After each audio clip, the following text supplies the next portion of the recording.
humanity extends its reach into the universe, we will most certainly need a multiplanetary currency, a fair currency that represents us all. That currency is Dogelon Mars. We are the Dogelon Warriors, a group of dedicated individuals who aim to assist and propel humanity into the next era. Join us on our mission to make Dogelon Mars the currency of the future, and welcome to the Dogelon space. I am co-hosting right now with Glacier, Crypto Brown, and Charlene. Thank you very much for joining. We have a special guest, Dane Gobel. We've had him before in our space. He introduced himself back then as well. But Dane, for the people that do not know you, would you like to give a short introduction? Sure. Hey, everybody. Thanks so much for having me back. I'm Dane. I'm the co-founder of Methuselah Foundation and a proud Dogelon holder. And I work on the Deep Space Food Challenge most of the time, aside from some of the other projects that I do for Methuselah. Yeah, you're quite a busy man, I hear. So can you tell us about what your relation is to the Deep Space Food Challenge? Sure. So basically, NASA came to us towards the end of 2019, towards the end of 2020, about the Deep Space Food Challenge. We had worked with them before on the Vascular Tissue Challenge, which you guys may have heard of, but it was about kind of breaking down one of the key rate limiters in organ engineering and whole organ engineering, which was microvasculature. And so we did a challenge with NASA related to that. And then they came to us a few years later about this really interesting food challenge. And so I, at the time, was actually working on bootstrapping a little VR startup that I was working on, but the opportunity was so cool, I couldn't resist. So my wife and I, who actually, she works for Johnson & Johnson in her day job, managed to fill out or open up some time so that we could work on the food challenge, which is it's just incredibly cool, and we're just so happy that so many people have been able to participate in the challenge. But we'll get into that more.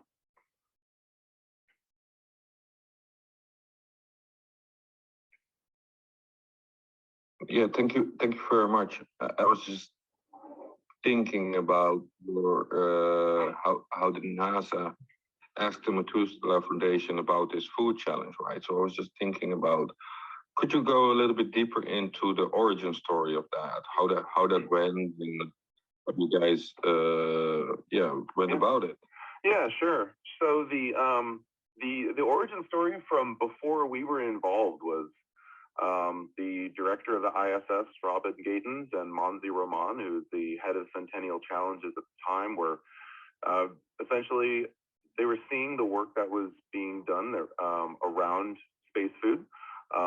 There were some really interesting papers that were being worked on by some NASA scientists who also work with the Institute of Food Technologists. These are incredibly smart people, mostly women actually, who were publishing some really, really interesting studies about nutrient degradation, in particular in space. And so seeing what was coming down the road in terms of the Artemis mission, the plan to actually go back to the lunar surface and have astronauts there on a permanent basis. I mean, cycling basis. People won't live there for probably more than a month at a time, let's say, but they'll be cycling there. The current paradigm of shelf-stable foods just is simply not viable for that, or for a Martian mission. It's just not really going to work. I can get more into that later, but that was the problem that they realized that they needed to solve. And so NASA has Centennial Challenges, which is their one of their open innovation platforms, I guess you could say. And so they worked with different subject matter experts to pull together a structure for people to participate in trying to solve that problem. So, everybody from, people who are at universities, different institutions like that, to startups, to kind of like garage warriors, to, really almost anybody they put together a really amazing challenge, which was designed to be as open and inclusive as possible.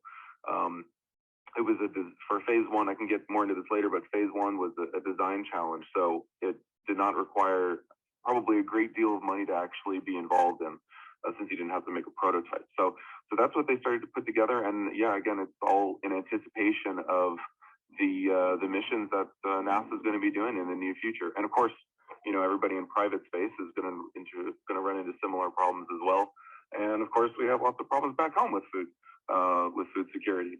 So these are all of these things are interrelated, and if you can solve the problems for people going to the moon and going to Mars and living on the lunar surface, or eventually living on the Martian surface, those problems are much more complicated than the ones back home, quite frankly. We have far more resources than they do out there. So if you can solve the problems out there and make it economical and bring it back home, you can solve a lot of problems back here.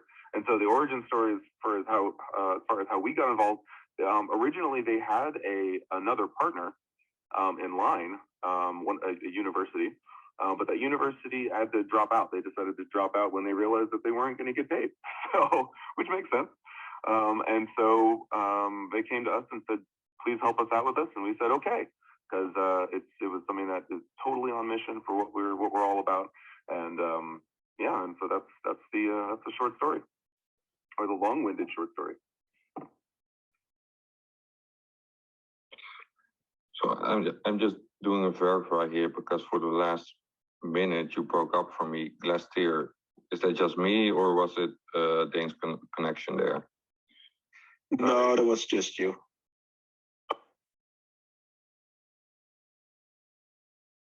I could hear you fine, Dane.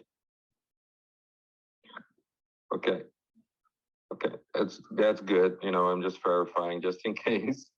It sounds amazing how you got approached by NASA themselves, right? So that also means that you guys have a very good relationship with NASA. Yeah, we've been working with them for several years now, and it looks like things are only getting more interesting. So yeah, we're very happy to have a relationship with NASA and with CASIS, the national lab at the ISS.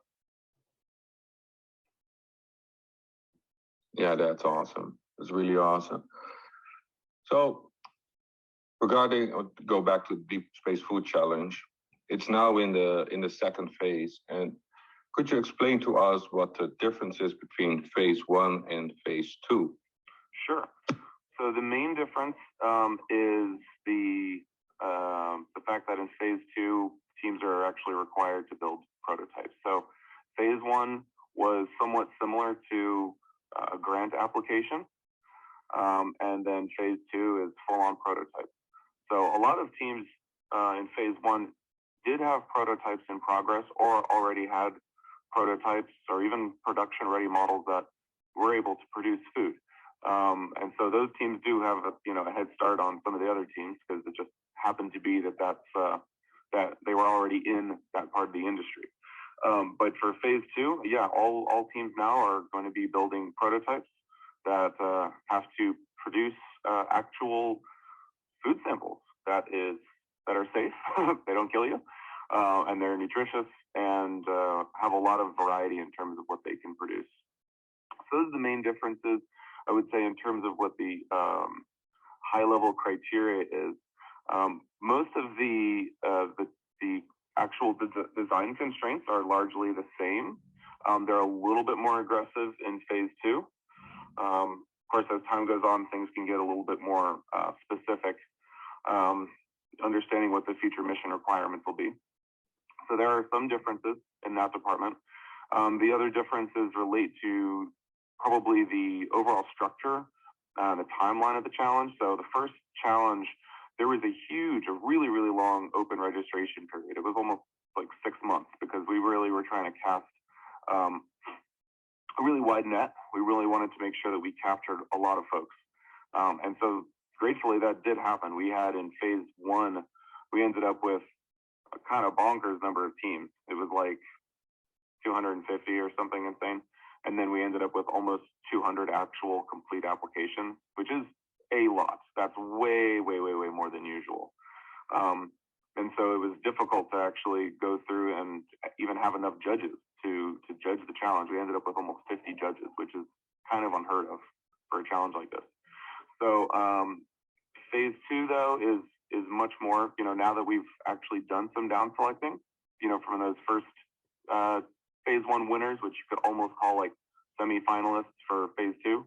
Now that we're in phase 2, those guys are going to do what they're going to do, and it becomes much easier to understand what the scope of the challenge will actually be, because we're going to know the teams, we're going to understand the technology that they're bringing more clearly because we already have those designs, and so it's going to be a lot easier to structure the judging process around them.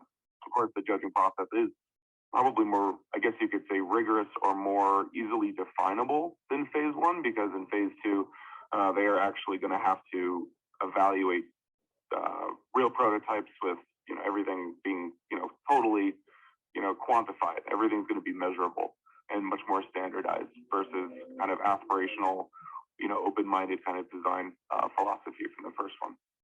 So I think hopefully that answers your question. There's probably more to it, but it's basically like that. Yeah, in December we're gonna down select to I think it's basically, oh gosh, I'm probably gonna get this number wrong, but I think it's 10 US teams and then 5 international teams. I hope I got that right. To as semi-finalists for phase 2, and then we'll actually go and have judges test the actual food samples, and then we'll finally down select to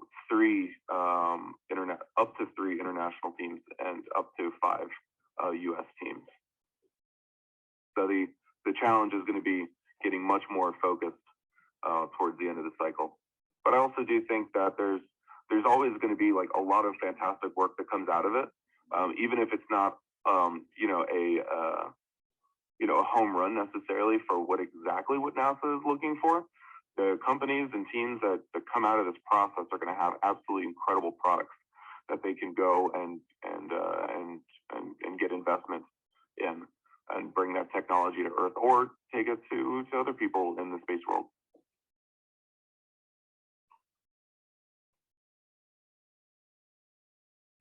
Yeah, that's very interesting. I have a question to that. The teams, are those universities, companies, and like private individuals, or how does that work? Hey folks, can you hear me? Yes, we can hear you.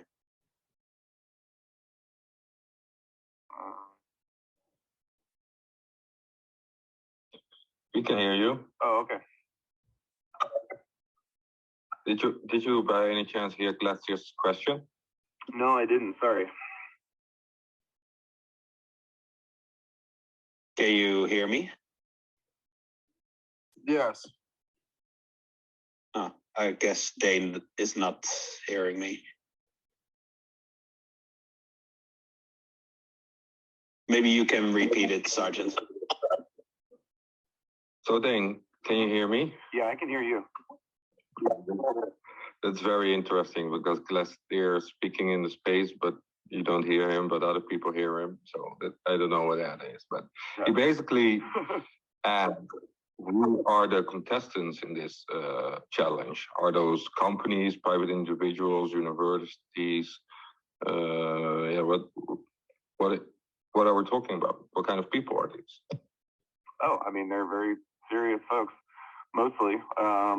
I would say that there are some people who are a little less established in the industry, maybe, but the vast majority of them are very, very, very well-established folks at universities and very serious startups. So we've been very, very, very happy to see the incredible cross-disciplinary collaboration that happens both where you see that happening at universities, where just maybe people at different departments, but also different companies within the private sector in the space industry working together to solve these problems. So it's really incredibly cool to just see happening. Lots of absolutely fantastic folks, and you can see well, I think we might talk about this later, but you can look at the winners of the challenge on the website. deepspacefoodchallenge.org/winners to get a little bit of a taste of the kind of folks that are involved and what they're about, the kind of work that they've been doing.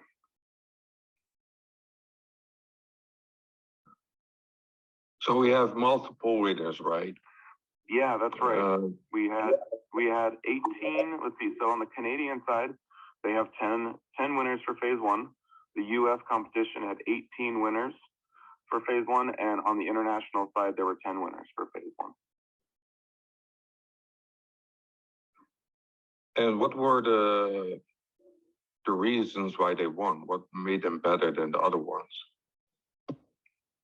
Sure. So it's really their ability to both adhere to the criteria, the constraints and the criteria of the challenge. So it's like I mentioned before, it's incredibly technical work that they're doing. It's about as hard as it gets. I mean, if you think about it, this is the food equivalent of rocket science. You know, this is food plus astrophysics. This is super complicated stuff. And so they were judged on their ability to have very efficient inputs and outputs. So the first thing that you want is you're trying to minimize the amount of mass that you're taking up relative to the amount of food that's actually produced. So you want, I mean, you don't necessarily have to have it, but it's pretty much going to be a closed loop system where everything that is going into the machine and that's coming out of the machine is in one way or the other, as much as possible, going to be recycled back into the machine. So the ISS itself and, future space, missions, right? They're all going to have probably similar technology in terms of water recapture and that sort of thing. So contestants or competitors didn't have to worry about some of those technical requirements because it's kind of, implicitly going to be available to them. But on the food side, yeah, it's inputs, extremely efficient inputs and outputs. It had to fill pretty much it didn't have to fill the nutritional requirements entirely for a crew of 4, but it's pretty close to that. So it's supposed to fill food gaps, but as much as possible, address all of the caloric and nutritional requirements for a crew of 4 for a mission of 3 years. So that's a heck of a lot of calories. It's a long mission to Mars. It takes a long time to get there. And so, yeah, it has to be extremely efficient, input and output. It has to be safe, right? It has to be free of pathogens.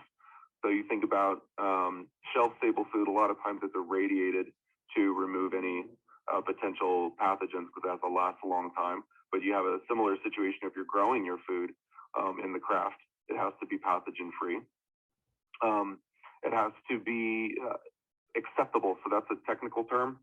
It sounds kind of like boring, but it's actually, it's a technical term, or prosaic, but it's a technical term, which means it has to be, it basically means palatable. So it means that on the hedonic scale, it has to reach a certain criteria for it to be judged by professional food technologists as something that a human being would want to eat and not get really depressed eating for a while.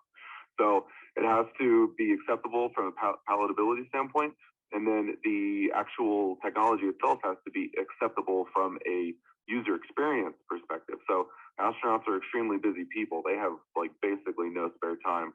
So they don't have any time to fix broken equipment. They don't have, or have very little time to fix broken equipment or perform maintenance on, equipment that's a pain to use or that's a pain to clean or, that sort of thing. So the more that the competitors were able to produce something that was extremely efficient, created a variety of different types of highly nutritious, delicious food that was good for astronaut psychology, and that the actual process of preparing the food, maintaining the equipment, just basically didn't take a lot of time, the higher that they were going to score.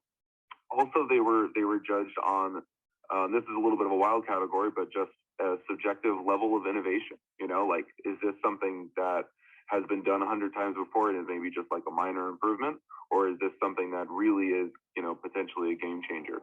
So they were judged on that. And then they were also judged on the terrestrial, potential for terrestrial application.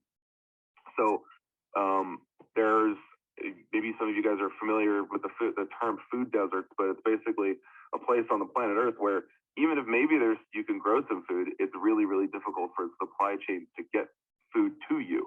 And so you end up with grocery stores that are packed with foods that are basically unhealthy, but are relatively cheap. So it's a great way to have maybe an abundance of food, but it's bad for you.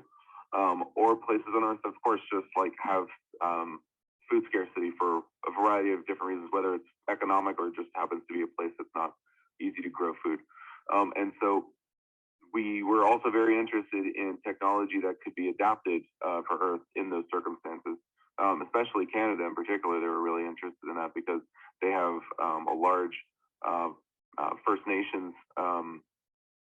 population who are in that very situation, and it would help those people out quite a lot in the Canadian North. So a heck of a lot of space in Canada where there's not a lot of people, but there are some people. People have a hard time getting food. So I think that's most of it. There's probably other stuff I'm forgetting, but that's the big stuff. Except for like the 5 big things I'm forgetting right now, but yeah. It sounds very, very interesting. I do have to say it goes a little bit above my head. It is, it goes very far with the recycling every little bit inside the space station or the rocket, wherever, how we're going to colonize a place in the universe. So I can imagine that some people have some questions about that later on in a section. We will have another question section, and I'm not sure if you will be there, Dane. We didn't discuss that, but I do imagine people will have some questions just about all what you just said. But for sure, I would like to ask you something, and it is about 6 months ago that we saw tweets coming by about an experiment of the Deep Space Food Challenge possibly being shot into space and to be worked on in a lab on the IAS. And I would like to ask you if that is really, really true. Oh, it's super close to that. It's actually, that was for the Vascular Tissue Challenge. So we are, and because of the generous donations of the Dogelon community, it's actually going to be going out to the ISS. So some of the work from Wake Forest for the Vascular Tissue Challenge is indeed going to be going out to the ISS. It's going to take, unfortunately, longer than we would have liked, just because of the way that the space works, especially space bureaucracy can get a little complicated sometimes. So it will probably take, it looks like it's going to be late 2023 or something along those lines. It's really impossible to say exactly. But it's all, everything's set up and it's going to be happening. Personally, I can't wait to actually have every single box checked so we can know exactly when it's going to happen. But it is, because of the nature of the industry, it is taking a little bit longer than we would like. But the work is very cool, though. We can't wait to see what it'll do. There's amazing stuff that you can do in microgravity, especially with organ research. So we can't wait to actually see their work validated and tested out in a microgravity environment. It's going to be amazing. So do you think that will happen in like the next 6 months or more like a year? Probably, yeah. It doesn't look like it'll be 6 months or perhaps even a year. It might be longer than that because of the way that the schedules are going. It's shockingly difficult to put something into space. There's a lot of people who want to go to space and put stuff up there. But I mean, we do have an awesome relationship with cases. We're just trying to lock down that schedule so that we can share it with everybody. But it can be rather cumbersome to actually, cross all those T's and dot those I's when there's so many parties involved. And the Vascular Tissue Challenge is, of course, also a very cool subject, like you just said. Maybe it would be nice to have another Dogelon space about specifically the tissue challenge. What do you say? Oh, that would be fantastic. There's actually a lot of interesting stuff that we're doing around human tissue. So I think we actually, what was it, just last week, we did a workshop with some folks pretty high up at different institutions on developing roadmaps, competency level roadmaps for biomedical engineered patient trials. Basically, the rough equivalent is if some people call it like a patient on a chip or tissue on a chip. Basically, a way of taking small pieces of organs, engineered organs, not like from somebody, but grown or 3D printed organs, and then you're able to do drug discovery with them. You're able to test drugs on small parts of totally legit human tissue so that you were able to rapidly speed up drug development and validation. For me, I mean, for us, I mean, we've been kind of working on the precursors to this project for about a decade. It takes forever to bring a drug to market, and it costs an obscene amount to bring to market. And, just there's so much waste and inefficiency, and people are literally dying along the way. It's an unbelievably, shockingly inefficient, nasty process. And so we've been trying to get more and more scientists to do that good work. And so we're working on doing some more stuff with that, which is, again, it's a follow-on to the work that we did with the vascular tissue challenge. So we're basically working to lay the groundwork and the structure for what's going to be something like a sequel to that prize. But yeah, happy to come back and talk about that more. Yeah, that really sounds amazing as well. And just to get back to the Deep Space Food Challenge, because I'm sure we could talk about that for another 40 minutes for sure, is how do you think that efficient food systems that produce nutritious and delicious food will change the game for future long duration missions? Yeah, well, so they're absolutely necessary. I mentioned before, so the current paradigm of shelf-stable foods is just simply not viable. I think the estimates were that and it sounds crazy, but the estimates were that for a crew of 4, they would have to produce 12 tons, if I remember correctly, 12 tons of food, which is of course extremely massive and like a real pain to put into space. So they were going to have to likely send that ahead of the astronauts, so that by the time the food is produced and then it's shipped and then the astronauts arrive, by the time they get there, the food's already like 2 years old. And because of the way things work in space, radiation makes the nutrients degrade at a faster rate. And so you end up in a situation where like you can be an astronaut and you can end up getting scurvy because of a lack of vitamin C, that sort of thing. It's like a really dangerous situation to end up in. And so it's absolutely necessary to move towards in situ food production, which basically means you're doing it right there.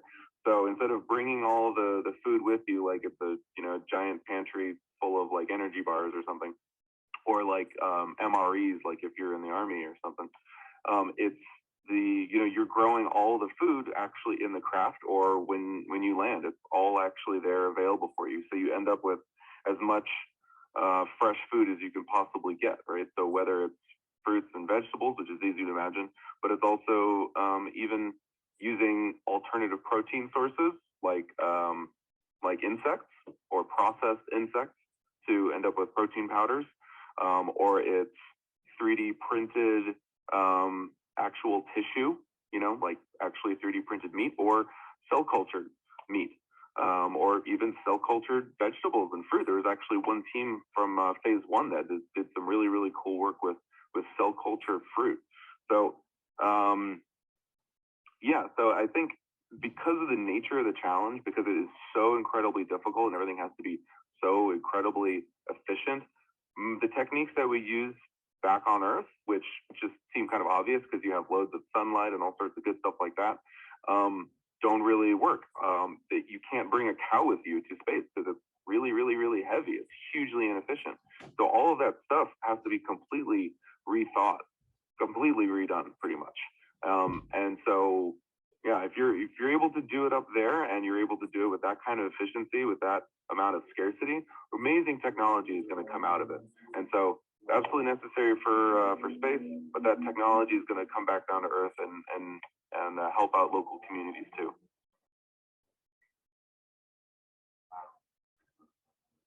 Would you be able to give us some historical perspective on how space exploration will help drive food innovation for the rest of us here on Earth? Yeah, sure. I think you can also pull back probably a little bit more broadly and even look at just exploration in general and how important food sourcing is for the exploration process. So if you look back to the one good example, because it's not too far back, is in the middle of the 1800s, or well, early 1800s to the middle of the 1800s. A lot of things. Or mid to late 1800s. I'm sorry. A lot of things changed when it came to food preservation. So there was a guy named Nicolas Appert who was a French confectioner right around the time that during the French Revolution. This is right before Napoleon came to power. So some people might know the phrase "an army marches on its stomach," which is attributed to Napoleon, but he didn't say it. But anyway. But that was kind of the thing at the time where they were realizing that, oh man, they've got all these people who are, they're trying to fight the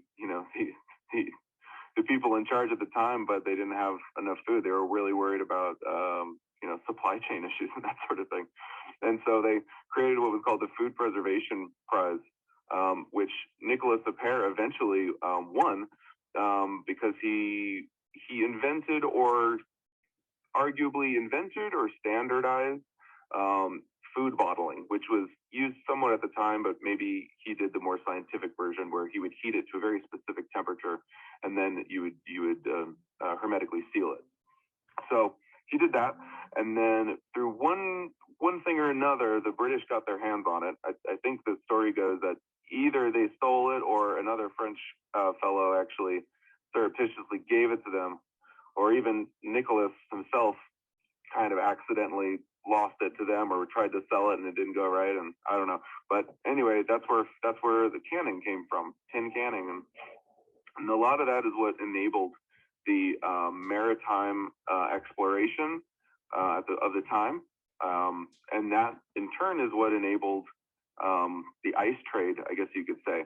So before then, if you lived in a cold area, you would keep ice in a, I'm trying to remember the exact name of it, but I think it was literally called an ice box. But it was basically like an ice shed. It was essentially a shed where you would keep ice all year round, so that you could keep your food cold, because there's no such thing as a refrigerator. But if you lived in an area where that was not a thing, it was very expensive and difficult for ice to get to you, or you had to use like more traditional curing sorts of things, which removed a lot of variety from your diet and required you to eat a lot more salt than maybe you should. But because of that maritime boom, it enabled a global ice trade. And so maybe a lot of people don't actually know this, but a huge amount of stuff was going on in the 1800s, literally taking ice from one place and then bringing it to someplace else, which is really, really crazy. And so because of that, and then of course what happened later with Pasteur at that time, a little bit later, you saw life expectancy go parabolic. Hockey stick. Life expectancy went up like crazy. So did intelligence. So you could argue that there was already like a radical shift in of longevity in your average person, simply just because of food preservation, right? And so that then leads to what happened with the Apollo program and the space race. There was all sorts of different things that they came up with in order to make it possible for astronauts to be out there, and most of that was all around food preservation, making shelf-stable foods, irradiated, shelf-stable foods that could then just be heated up by water perfusion and different things like that. There was non-traditional ways of reconstituting food and that sort of thing. Everyone knows about dehydrated, space ice cream, right? Like that was stuff that they came up with. I think they came up with Tang, like different things, all sorts of cool stuff. I think infant formula was because of the program as well. So amazing stuff happened. But the interesting thing is that now, like I said before, is that paradigm of preservation as your primary means of ensuring that you have enough food is going to be breaking down. It's not going to be working quite as well for those future missions. And so you've got to go into in situ food production. And it's cool for me to see that, because that really is it's kind of a way of like, you're not kicking the can down the road anymore. You're having to actually really look at what those production problems are. And when you can do that, then you're dealing with a much more interesting problem, which is how do you then scale that highly efficient food production system across the world, so you can end up with a far more decentralized food supply. So you're not relying on trucks taking food from here to there all the time, but you're growing most of the food locally for your communities in a really, really efficient way, with just as much novelty as you might expect before. So yeah, it's amazing to see what's happening. A lot of that's because of, necessity is the mother of invention, right? And exploration is just by definition, you're going into places where you're kind of not prepared for it. They're scarce, dangerous environments. And so since we're sending humans from here to there and not just robots, you got to keep the humans alive and as happy as possible, or else, the mission fails.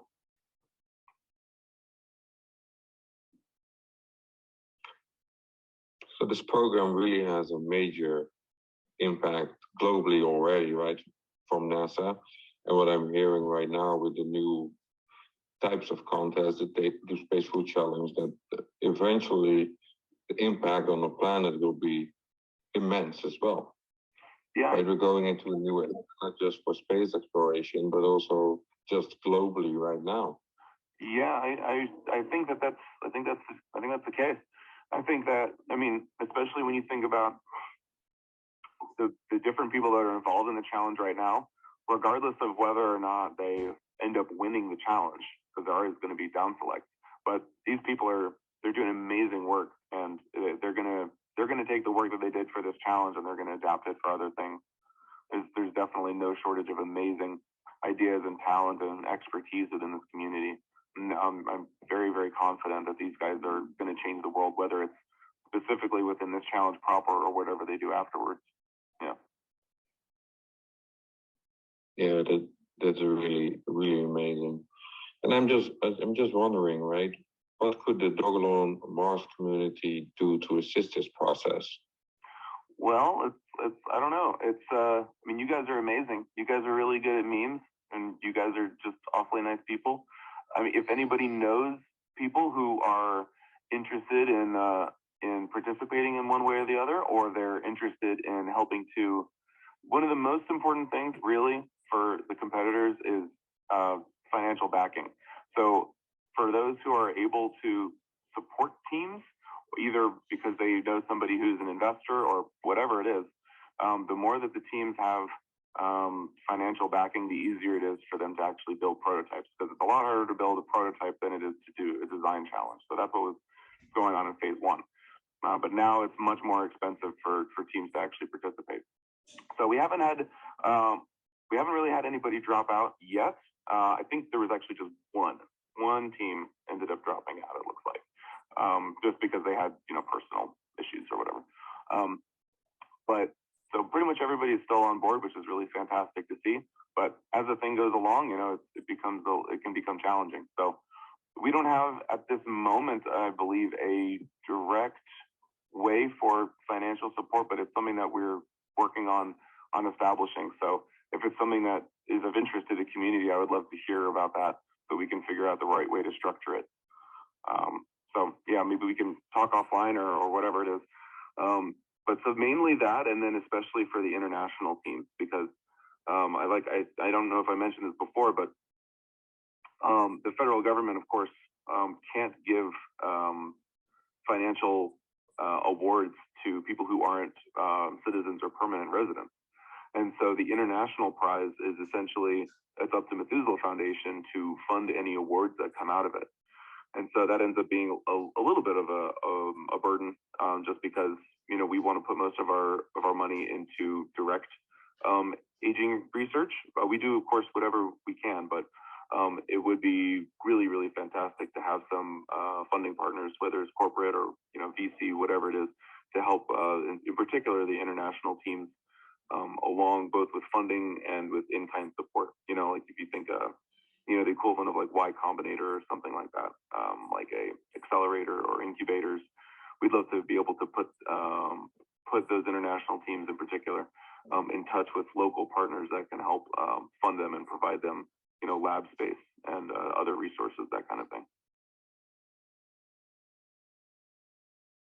So if a Dogelon Mars community member, Holdler or Warrior right now is listening and has an idea or a suggestion regarding this, you can just shoot me or Dane a DM and we'll get you in touch. We'll see what we can do. Yeah, that's perfect. Yeah, it'd be great to actually collect all of that in one place, and then we can see what we can enact. Awesome, man. Awesome. So currently, I don't have any questions right now anymore. Maybe